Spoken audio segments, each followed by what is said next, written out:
Hi student. GIT की online class में आप सबका स्वागत है।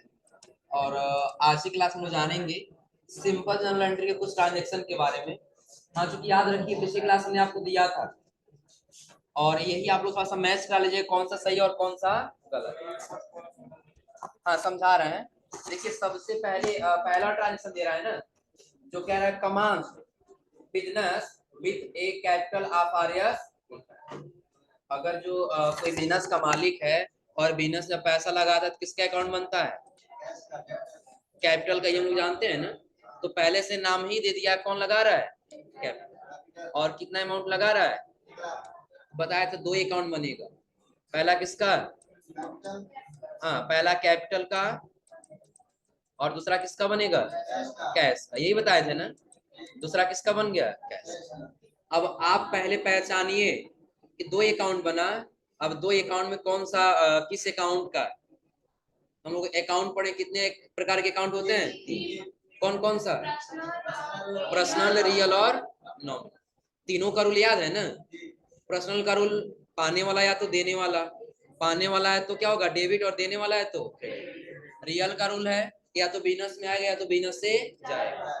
आएगा यदि बिजनेस में तो डेबिट, और यदि बिजनेस से जाएगा तो। और उसका हम लोग पढ़े नॉमिनल, या तो इनकम या तो एक्सपेंस। इनकम होगा तो क्रेडिट और एक्सपेंस होगा तो डेबिट। यही पढ़े हैं ना।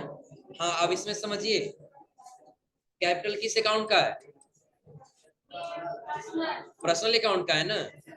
क्योंकि अब तीनों एक चीज समझ लीजिए, पहले ये याद होना चाहिए कि पर्सनल है तो व्यक्तिगत खाते आएंगे, रियल है तो एसेट्स आएगा, और अगर जो नॉमिनल है तो इनकम और एक्सपेंस। इतना क्लियर है ना। तो कैपिटल बिजनेस से पैसा लगा तो एक व्यक्ति ही तो है ना। तो व्यक्तिगत खाता कौन सा होगा? पर्सनल। और कैश हमारा क्या है? एसेट्स है ना। और कैश एसेट्स है तो किसमें आ जाएगा? रियल। इतना क्लियर है ना। अब इसमें कैपिटल पर्सनल का हो गया और कैश किसका हो गया? रियल। तो अब हमको यहाँ पे ये पहचानना है कौन डेबिट होगा और कौन। तो कैपिटल क्या हो रहा है? देने वाला कि पाने वाला? देने वाला हो रहा है ना। बिल्कुल सिंपल उदाहरण समझिएगा यहाँ पे कि अगर जो बिजनेस का मालिक बिजनेस से पैसा लगा रहा है, हम ये कई बार समझा चुके हैं कि अगर जो हम मान लीजिए यहाँ पे एक बिजनेस है, क्या है? बिजनेस है। और यदि बिजनेस का मालिक यानी प्रोप्राइटर क्या करता है? बिजनेस पैसा लगाकर ये पैसा देने वाला हो रहा है ना, तो वहीं पे अकाउंट किसका बनेगा? कैपिटल का बनेगा। ये तो पता है ना। किसका बनेगा? कैपिटल। तो कैपिटल यहाँ पे देने वाला हो रहा है ना। तो जब कैपिटल देने वाला तो कैपिटल के अकाउंट क्या हो जाएगा? क्रेडिट। और कैश किस अकाउंट का है? क्योंकि एसेट्स है। और एसेट्स किस अकाउंट का आ जाएगा? रियल का। और रियल का हम लोग पढ़े, या तो बिजनेस में आएगा या तो बिजनेस से। तो जब बिजनेस का मालिक बिजनेस में पैसा लगाया तो बिजनेस में आ रहा है कि जा रहा है? बिजनेस में आ रहा है ना। तो बिजनेस में जो धन वस्तु आता है उसको क्या करते हैं? अब समझा रहा है ना। किसका किसका सही है ये बात? बस बाकी लोग सबका सही है। अब आगे समझे। हाँ, समझ लीजिएगा कैसे लगाना होगा। तो कह रहा है commence business with a capital of 1 lakh. 1 lakh रुपया लगाया जा रहा है किसके माध्यम से? कैपिटल। हाँ, फॉर्मेट इसको बनाएंगे कैसे? तो सबसे पहले तो आप एक कॉलम बना लीजिए किसका? दूसरा किसका? पार्टिकुलर। और अगला किसका बनाएंगे? डेबिट। और उसके आगे इतना हो जाएगा ना। नहीं, उसका कोई आवश्यकता नहीं। आया समझे ना। हाँ, अब हमको यहाँ पे देना क्या है? तो किस डेट को हो रहा है? 10 अप्रैल को, यानी दिन क्या? 10 हो जाएगा ना। अब सबसे पहले कौन सा अकाउंट बन रहा है वो अकाउंट लिखेंगे। पहला बना किसका? कैपिटल। और दूसरा किसका बना? इतना हो जाएगा ना।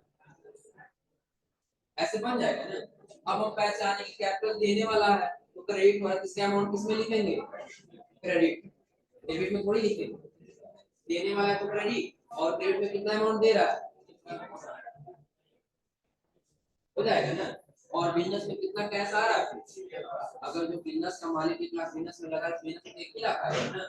तो ये डेबिट हो जाएगा, बिजनेस में आएगा तो। और डेबिट होगा तो क्या हो जाएगा? अच्छा हाँ, ये इधर आ जाएगा ना। इधर आ जाएगा।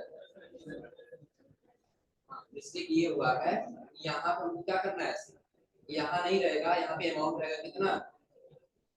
अब क्लियर है ना, क्योंकि ऊपर आप डेबिट और क्रेडिट लिख रहे हो जाएगा।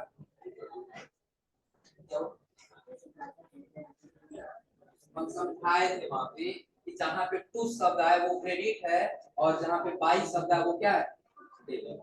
तो अभी सिर्फ डेबिट और क्रेडिट पे ऐसा कभी टू और बाई के अंदर क्लियर नहीं होगा। आज समझे ना, सिंपल हम बता दी क्या रख लेंगे, डेबिट और, क्लियर है ना। हाँ रख सकते हैं कि कैश हमारा क्या हो रहा है, बिजनेस में आ रहा है, टू कैपिटल अकाउंट के माध्यम से यहाँ टू लगा देंगे, हो जाएगा ना। पहला क्लियर हो रहा है ना। अगला देखिए क्या कह रहा है, purchase goods from Veeru for goods purchase from कहां से, वीरू से, कितने रुपए का, तो यहाँ पे कौन कौन से अकाउंट बनेगा, पहला परचेज और दूसरा वीरू। पहला किसका बनेगा, परचेज, और परचेज का ही क्यों बनेगा, क्योंकि वहां पे गुड्स का नाम नहीं, और दूसरा अगर जो कैश या बैंक दिया होता तो वीरू का नाम नहीं। अब कैश या बैंक नहीं तो दूसरा किसका नाम मिलेंगे। अब परचेज किस अकाउंट का है, नॉमिनल, और वीरू दोनों का याद है ना कि नॉमिनल है, इनकम होगा तो क्या होगा, क्रेडिट, और एक्सपेंस होगा तो, और पर्सनल में देने वाला है तो क्रेडिट और पाने वाला है तो डेबिट। ये पता है ना। अब हम यहाँ पे ये मान लिए कि परचेस कर रहे हैं तो इनकम होगा कि एक्सपेंस होगा, एक्सपेंस। इसलिए बिल्कुल सिंपल उदाहरण समझाए थे कि आप अपने ऊपर ले लीजिए, आप इतना समझिए कि हम 10 रुपए रखे हैं और जा करके 10 रुपए चॉकलेट खरीद, तो खरीदने की प्रक्रिया हमारी क्या हुई, परचेज, परचेज की तो 10 रुपए हमारा क्या हुआ, एक्सपेंस हुआ कि नहीं हुआ। जब एक्सपेंस हो तो परचेज अकाउंट क्या हो जाएगा, क्लियर है ना। परचेज अकाउंट पे क्या हो गया, डेबिट, और यहाँ कह रहा बीरू पर्सनल अकाउंट है ना, हम बीरू के पास चले गए सामान खरीदने के लिए, वो पाने वाला होगा कि देने वाला, पाने वाला होगा, कैसे पाने वाला होगा, लॉजिक लगाई उसी से खरीदना है ना, वो पाएगा कहां से, देने वाला होगा ना। सिंपल समझिए कि यहाँ पे एक ए नाम का व्यक्ति है और दूसरा बी नाम का व्यक्ति है, आ रहा समझे ना। पहला किस नाम का है, ए, और दूसरा ए चला गया परचेज करने किसके पास, तो जो बी है वो पाने वाला होगा कि देने वाला होगा, देने वाला होगा, क्योंकि ए गया करने किसके पास, तो बी सामान इसको बेच रहा है, ये सामान अब देने वाला हो रहा है ना, और ये सामान पाने वाला हो, तो वही समझ लिए ए के जगह पे हम हो गए और यहाँ पे बी के जगह पे हमारा कौन हो गया, बीरू। आ रहा समझे ना, बीरू के पास हम चले गए सामान खरीदने के लिए, तो बीरू सामान हमको दे रहा है, हम पाने वाले हो गए और बीरू क्या हो गया, अब ये हो रहा है ना। तो यहाँ पर तो सबसे पहले अकाउंट किसका बनाए थे, परचेज, और दूसरा किसका, तो बीरू यहाँ पे देने वाला है, पाने वाला, जब देने वाला है तो इसका रूल क्या कहता है, पर्सनल अकाउंट कि देने वाला है तो क्रेडिट और पाने वाला है तो, जब देने वाला है किसी अकाउंट हम क्या कर देंगे, ये किसका किसका सही है, सही है। तो ये पहला ऑप्शन, दूसरा ऑप्शन समझा रहा है ना। तीसरा देख क्या कह रहा है, परचेज गुड्स फॉर, किस पर गुड्स परचेज कर रहा है लेकिन किस बेस पर, कैश बेस पर, किस बेस पे खरीद रहा है, कैश बेस पर। तो हम पिछली क्लास में बताए थे जब किसी सामान खरीदते हैं और कैश से उसका नाम नहीं निकाल सकता नहीं, तो यहाँ पर सिंपल वैसे ही दिख रहा है, पहला परचेज का बनेगा और दूसरा कैश, इतना क्लियर है ना। तो पहला बना लेंगे किसका, परचेज का, और दूसरा कैश। परचेज किस अकाउंट का, नॉमिनल, और कैश रियल। नॉमिनल में इनकम के बाद एक्सपेंस परचेज करेंगे, परचेज करेंगे तो इनकम हुआ, एक्सपेंस होगा एक्सपेंस, और जब एक्सपेंस हो तो अकाउंट क्या होगा, कैश बिजनेस से जा रहा है ना, तो जा रहा तो क्या हो जाएगा, इसको किसका सही है, सही है, मुझे बनाया गलत है। अब उसके जस्ट नीचे दिया क्या, purchase goods for from Abhiram or cash, यहाँ पर कौन से कौन बनेगा? परचेज ऑफ कैश सेम वही बनेगा। अब यहाँ पे विराम का क्यों नहीं बनेगा? कैश कैश नहीं होता यहाँ पे, कैश के जब पे क्रेडिट होता है तो हम किसका नाम लेते हैं? क्लियर है ना? फिर वही अकाउंट बन जाएगा, पहला परचेज और दूसरा वही रूम। परचेज एक्सपेंस है तो कैश बिजनेस से जा रहा है तो सर इसका सही है बात, सही है? समझ कर लिखते हैं कैसे?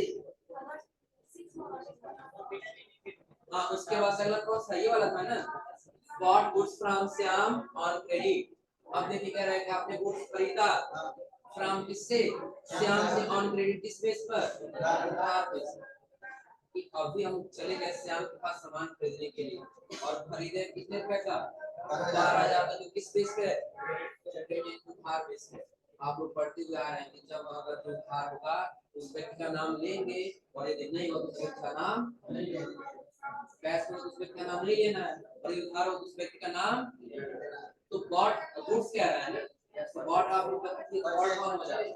तो पहला अकाउंट किसका बनेगा? परचेज का। और दूसरा किसका बन जाएगा? श्याम। क्लियर है ना? पहला परचेज और दूसरा परचेज किस अकाउंट का है? नॉमिनल का है।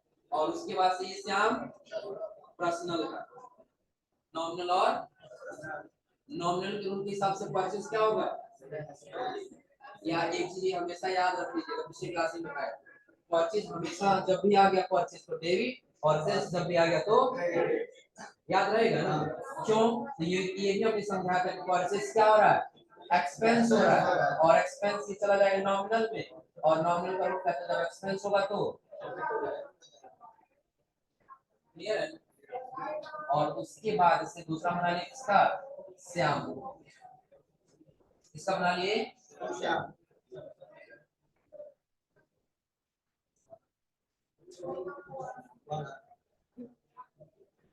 देखो क्या कहता है,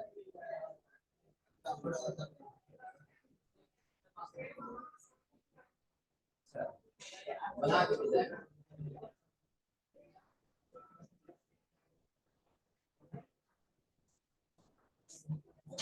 चलो ठीक है, जितना बनाया अब चेक किया जाए तब तो पता चलेगा ना।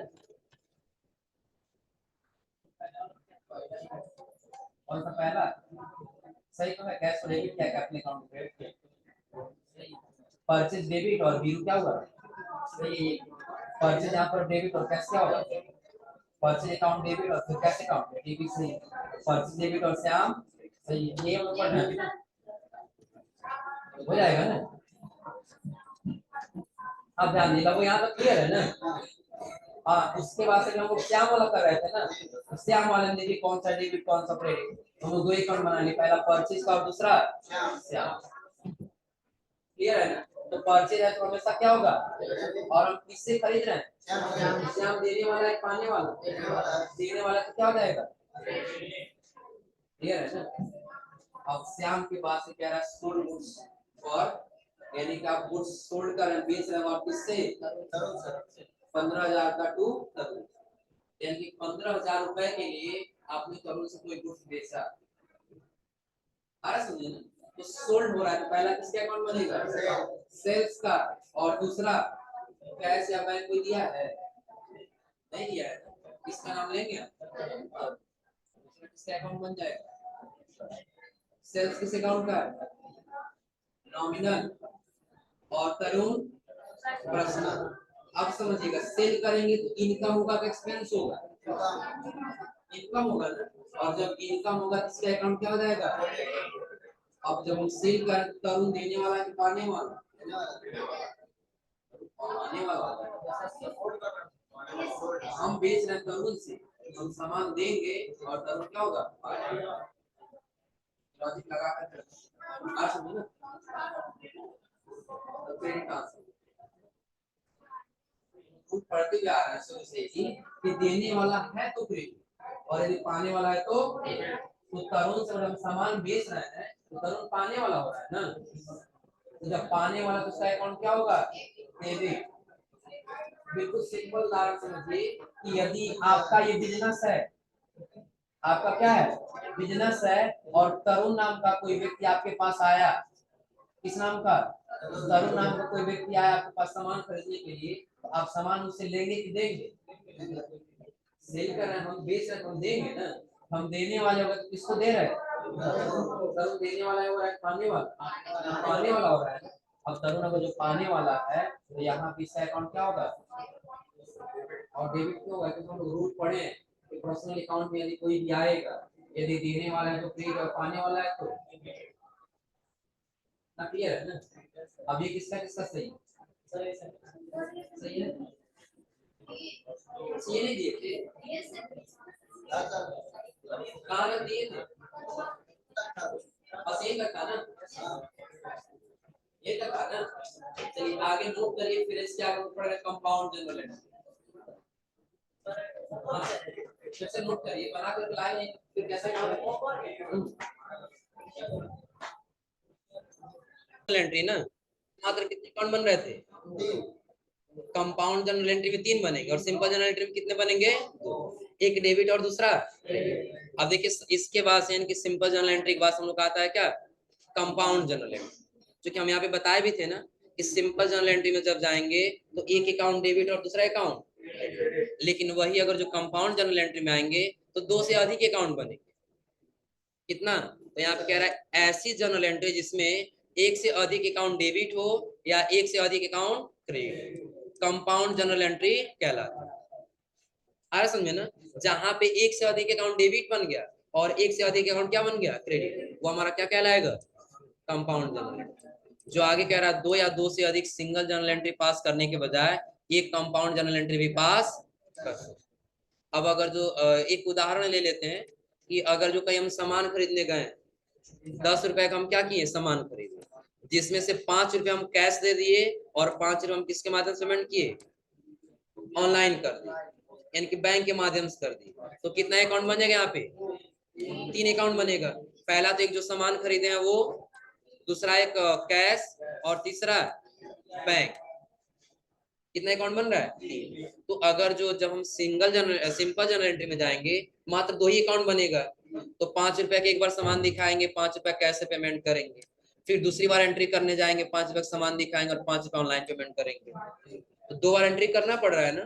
तो 2 बार न करने के बजाय हम एक ही बार कंपाउंड जनरल एंट्री पास कर लेंगे, एक बार 10 रुपए का सामान दिखा देंगे और 2 बार उसी को कैश और बैंक क्या करेंगे, पेमेंट दिखा देंगे। आ रहा समझे ना, जैसे नीचे एग्जाम्पल के तौर पे देखिए दिया है, एग्जाम्पल क्या दिया है, as on 30 April 2020 made a payment of 50, हम क्या किए, एक पेमेंट बनाए कितने रुपए का, 50, वार्ड किसके प्रति, तो पहला दिया टेलीफोन बिल कितने का, 20, स्टेशनरी एक्सपेंस कितने का, 30, एंड ट्रेवलिंग एक्सपेंस कितने का, 10, बाई चेक और किसके माध्यम से हो रहा है, और एक चीज याद रखिएगा, कभी भी जब चेक का नाम आए, किसका नाम आए, चेक का, तो वहां पे हम बैंक का अकाउंट लेते हैं, किसका अकाउंट लेते हैं, बैंक का, क्योंकि चेक का कोई अकाउंट नहीं होता, चेक होता भी है किसका, बैंक का होगा, तो जहां पे चेक शब्द है आप किसका नाम लेंगे, बैंक। अब यहाँ पर कितना अकाउंट बनेगा, 4 बनेगा, 4 क्या बनेगा, समझिए, सबसे पहले क्या एक्सपेंस हो रहा है, टेलीफोन बिल, पहला, दूसरा क्या है, स्टेशनरी, और तीसरा क्या है, ट्रेवलिंग, तो पेमेंट किसके माध्यम से कर रहे हैं, कितना बनेगा, कितना अकाउंट बनेगा, 4, तो सबसे पहले देखिए यहाँ बना है किसका, टेलीफोन बिल, पहले किसका बना है, टेलीफोन, दूसरा किसका बना है, स्टेशनरी एक्सपेंस, तीसरा ट्रैवलिंग एक्सपेंस, और चौथा सिटी बैंक, जैसे किसी बैंक का नाम नहीं था इसीलिए नाम ऐड कर लिया गया है क्या, सिटी बैंक, आ समझे ना। हाँ सिर्फ अगर जो बैंक का यहाँ पे नाम ले लेंगे बैंक अकाउंट तो भी गलत नहीं है, क्योंकि यहाँ पे किसी बैंक का नाम नहीं, क्लियर है ना। अब देखिए सबसे पहले टेलीफोन बिल को भी डेबिट किया है, स्टेशनरी को भी डेबिट किया है, और ट्रेवलिंग एक्सपेंस को भी डेबिट किया है, 3 अकाउंट को डेबिट क्यों किया है, क्योंकि हम लोग पढ़े हैं कि इनकम और एक्सपेंस से संबंधित खाता कौन सा होता है, नॉमिनल, क्या होता है, नॉमिनल, और नॉमिनल का रूल कहता है कि यदि एक्सपेंस होगा तो क्या करना है, डेबिट करना, तो अगर जो टेलीफोन बिल हम खर्च कर रहे हैं, एक्सपेंस कर रहे हैं, तो क्या होगा, स्टेशनरी एक्सपेंस हो रहा है ना, और एक्सपेंस हो रहा है तो क्या होगा, डेबिट, और ट्रैवलिंग एक्सपेंस और बैंक को क्या किया है, अकेले क्रेडिट किया। ऐसा क्यों? क्योंकि बैंक यहाँ क्या हो रहा है, देने वाला हो रहा है, और जब बैंक देने वाला तो क्या होगा, आ रहा समझे ना। यानी कि हम 3 जगह एक्सपेंस किए हैं, जो तीनों जगह का पेमेंट हम किसके माध्यम से किए, चेक यानी कि बैंक के माध्यम से। तो यहाँ पे कितने अकाउंट बना, 4, जिसमें से 3 डेबिट और 1 क्या होगा, हाँ 4 अकाउंट बनेगा टोटल, जिसमें हाँ तो 3 बार बढ़ाते जाएंगे। फिलहाल इतना समझा रहा है ना। अब आगे देखिए, यहाँ पे वही कह रहा है, in the above entry we have debited 3 account. Debit कितना अकाउंट होगा, 3 account, telephone bill, stationery expense and travelling expense, and credit 1 account that is Citi bank account. और क्रेडिट कितना अकाउंट होगा, एक, जो कौन सा होगा, सिटी बैंक अकाउंट। और कह रहा है एक compound entry can be recorded in any one of following, कि अगर जो हम लोग कंपाउंड एंट्री किए हैं तो एक ही बार में इसकी एंट्री आसानी से कर ली। अब आप खुद बताइए, अगर जो ये सिंपल जर्नल एंट्री करते तो एक बार टेलीफोन बिल का पेमेंट करते बैंक से, फिर दोबारा एंट्री करने जाते स्टेशनरी का करते बैंक से, फिर तीसरी बार एंट्री करने जाते ट्रेवलिंग का, तो कितना बार एंट्री करना पड़ता, 3 बार सिंपल जर्नल एंट्री पास करना पड़ता है ना। लेकिन जैसे हम कंपाउंड में आगे तो कितनी बार में कर ले जाएंगे, इतना क्लियर है ना। जो आगे देखिए कह रहा है, debit multiple account and credit 1 account, यानी कि इसमें ऐसा भी होगा कि डेबिट अधिक अकाउंट होगा और क्रेडिट एक अकाउंट होगा। और अगला कह रहा है debit multiple account and credit multiple. ऐसा भी हो सकता है डेबिट भी कई सारे अकाउंट बनेगा और क्रेडिट भी कई सारे अकाउंट बनेगा। एग्जाम्पल के तौर पे जैसे अभी यहाँ पे डेबिट 3 अकाउंट बना है ना, और क्रेडिट कितना बना है, 1। लेकिन अगर यही कह दिया होता कि चेक के माध्यम से 30,000 पेमेंट हो रहा है और कैश 20,000 पेमेंट हो रहा है, तो कितना, तब कितना बन जाता, 5 बनता है। यानी कि 2 किसका हो जाता है, क्रेडिट, और 3 किसका होता है, डेबिट। इतना क्लियर हो रहा है ना।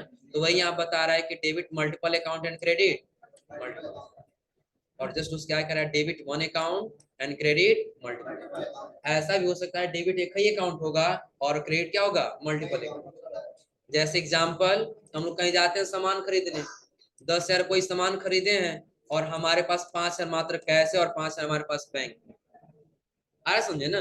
तो 5,000 हम क्या किए, कैश पेमेंट कर दिए, 5,000 क्या कर दिए, कैश पेमेंट, और 5,000 हम क्या कर दिए, बैंक के माध्यम से दे दिए। ऑनलाइन भी करेंगे तो बैंक का ही नाम आएगा, किसका, बैंक। और ये हम कोई गुड्स परचेज किए हैं, तो कितना अकाउंट बन रहा है, परचेज कर रहे हैं तो डेबिट होगा कि क्रेडिट, डेबिट होगा क्योंकि एक्सपेंस हो रहा है। कैश बिजनेस में आ रहा है कि जा रहा है, जा रहा है ना। जब जा रहा है तो इसका अकाउंट क्या होगा, क्रेडिट। और बैंक का अकाउंट, बैंक देने वाला है ना, तो जब देने वाला है तो इसका अकाउंट क्या होगा, तो क्रेडिट और क्रेडिट जुड़ जाएगा, किसके बराबर होगा, तो हम लोग पढ़े हमेशा डेबिट प्लस की टोटल वैल्यू क्रेडिट प्लस की टोटल वैल्यू क्या होती है, बराबर। इतना क्लियर है ना। अब नीचे आएंगे तो आप लोग को यहाँ थोड़ा सा ट्रांजेक्शन दिया गया है। अब ट्रांजेक्शन क्या है, जैसे इसमें सिंपल जर्नल एंट्री और कंपाउंड जर्नल एंट्री दोनों मिक्स दे दिया। तो आज आप लोग यहाँ तक पढ़ करके आइए लोग, और जो ट्रांजेक्शन है वो सॉल्व करके आइए लोग, और अगली क्लास हम ये ट्रांजेक्शन उसके साथ से ट्रायल बैलेंस बताएंगे।